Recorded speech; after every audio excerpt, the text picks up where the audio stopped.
Okay, Parshas Chayei Sarah.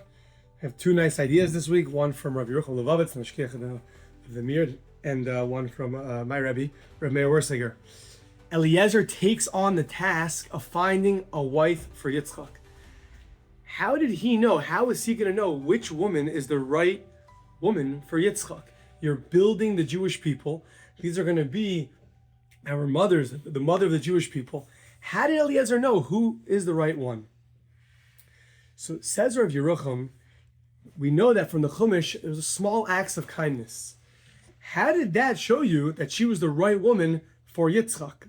Says Rav Yerucham, there's a big difference between small acts and big acts.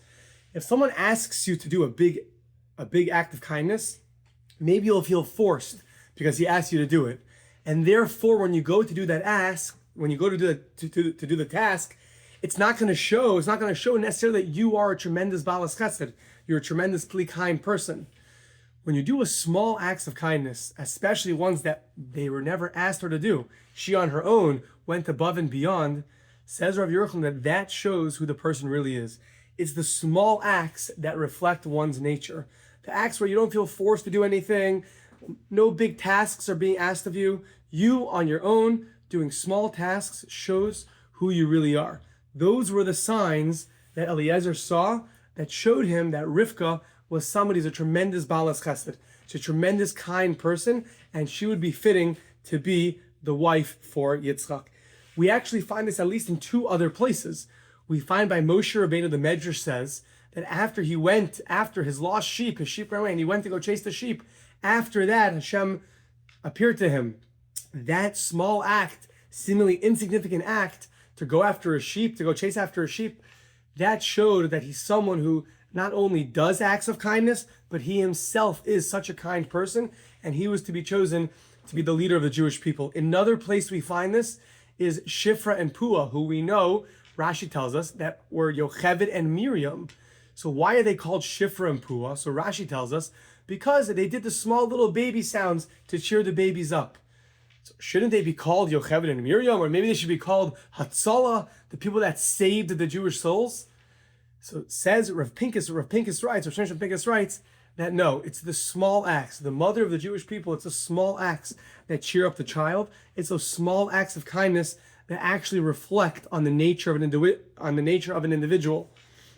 So we see that both by Rivka, by Shifra and Pua, and we also have by Moshe Rabbeinu, that the small acts are those that actually show the greatness of an individual. And that's how Eliezer knew that she was the right woman for Yitzchak.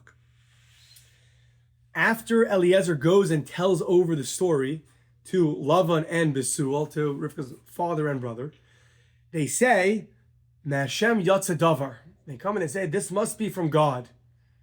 And afterwards, they say, you know what? Take Rivka, kasher diber Hashem. We're not going to interfere.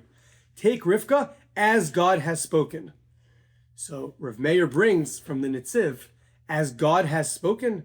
Hashem never spoke and said, give Rivka to Yitzchak. That never happened. So what does mean kasher diber Hashem?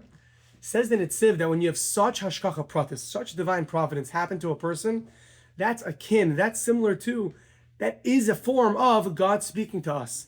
Lavan and Besuel realized after this whole story transpired that actually was Hashem speaking to them, and they realized that once it's from God, they're not going to interfere, and they gave Rivka over to Eliezer to be a wife for Yitzchak.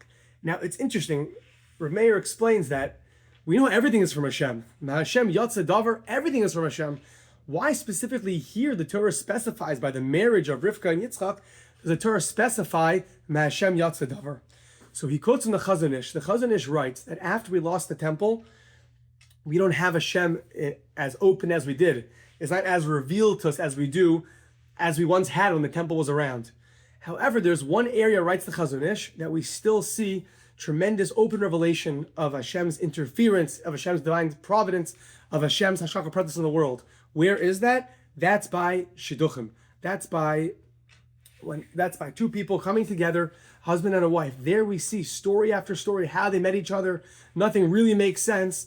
There, if one looks into it and one reflects, they realize that often, many times, they see tremendous hashgacha pratis, tremendous divine providence. Maybe that's why, specifically by the marriage, it says Hashem yatsa davar. It's a place which is unique where one can notice Hashem's hashgacha, Hashem's divine providence, much more than other places. So these two lessons, one is the small acts of Rivka actually reflect much more on the nature of the person than the large acts. We often jump for the big opportunities the donors give, for the big things, but the small things in life actually reflect more on a person's nature, on who he really is. And the second thing is to realize that we have so many things happen to us in life, and we have to remember it's Kasher Diber Hashem. It's Hashem speaking to us. Not to let these extraordinary moments in our lives, the hashgacha pratis in our lives, just remain a nice story, but actually to internalize them and realize that Hashem is speaking directly to us, and hopefully we realize that and we could take the message to heart. Have a wonderful Shabbos.